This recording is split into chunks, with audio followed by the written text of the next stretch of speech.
What's up, guys? Mr. Schwo here, and this is a Capture the Leader on Trenches from the beta. And I got some exciting news today. Yesterday, well, I guess it would be exciting news yesterday, but I'm telling you today. But yesterday, Epic announced a LA Noir-esque type DLC season pass for Gears of War 3 that will be available for $30 and gives you guaranteed access to the first 4 DLC packs. Now, on the cover of this promotional thing on the Epic forums, they showed, well, I guess it was just the official release, but they showed a character from the comics named Michael Barrick, and he's someone who, spoiler alert, dies in the comics. Now, that's interesting to me because that pretty much confirms that he'll be in the game as a DLC character, and that means that we will see other DLC characters likely from the expanded universe of the Gears series. That can even include the ever so popular Alex Moran from the comics.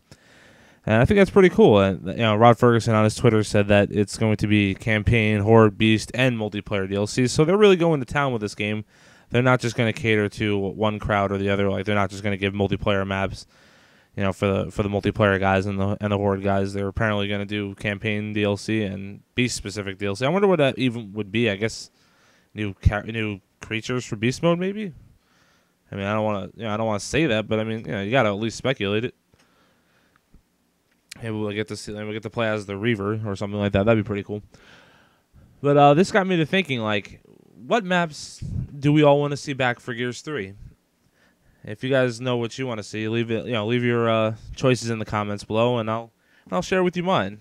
First off, I want to see Clock Tower from Gears 1 return.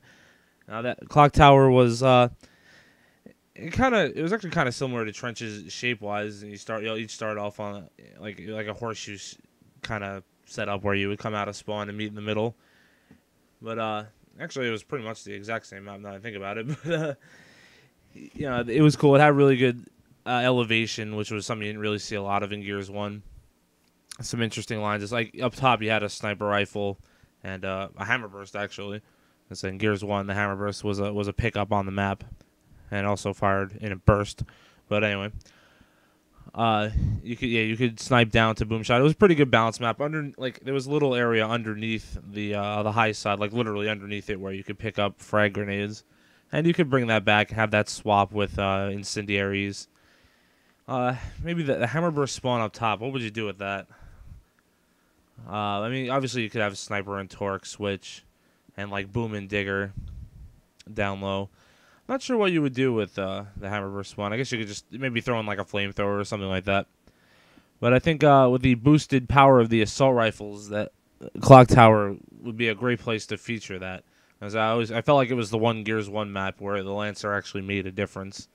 I mean, I know like good team fire, you can do a lot of things in a lot of places, but it seemed like Clock Tower was the place for assault rifle play in Gears of War 1, and I think that it would translate well to Gears 3. Now, the next one I would like to see is, and this was also in Gears 2 and Gears 1, was a Fuel Depot. Now, I liked Fuel Depot for the sheer fact that in Gears 1, mainly, that you could have a not so typical sniper battle for control of the map. Like Canals, you would pick it up and you went right to fighting. But with Fuel Depot, you had snipers on both sides, and you could decide where you were gonna go. You could fight for the front, like in front of the hangar, or you can go inside the hangar and battle over Hammer of Dawn. But obviously you gotta have the weapon swaps. So I would leave it the way it was in Gears 2 for the most part. I would get rid of the mortar inside though. That was kind of stupid. I would switch it to maybe hammer and I don't know, digger, mulcher maybe. I don't know, just not mortar. You can't have mortar spawn in a place like that. No one's gonna lug it outside. I mean, very few people did. It was just such a waste of a weapon spawn. Yeah, maybe they should have just left it hammer all the time, or maybe hammer and boom. I don't know. So I would do something like that. I would do a hammer and boom shot. I would leave sniper and torque switching, and I would probably change frags to incendiary, so it'd be inks and incendiaries, just to mix it up a little bit. And the hammer burst / pistol spawn, whatever, that would stay the same. It would still be Boltok Gorgon.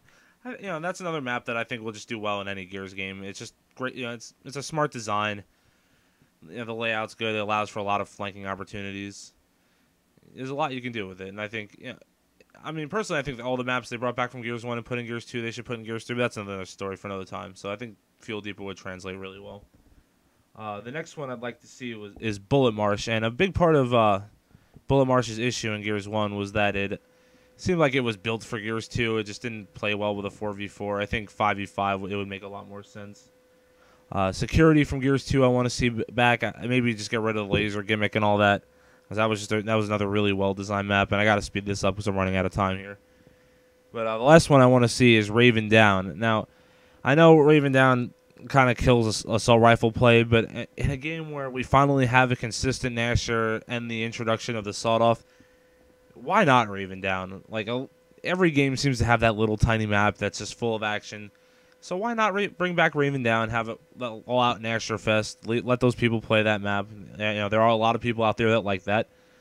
And let's just satisfy everyone, because you can do that kind of thing. So with all this DLC, and we're going to get at least 4 packs, hopefully more. So I'm pretty excited. It looks like we're going to get a lot of content for Gears 3. But unfortunately, I kind of ran out of time a little too fast there, and I'll catch you guys later.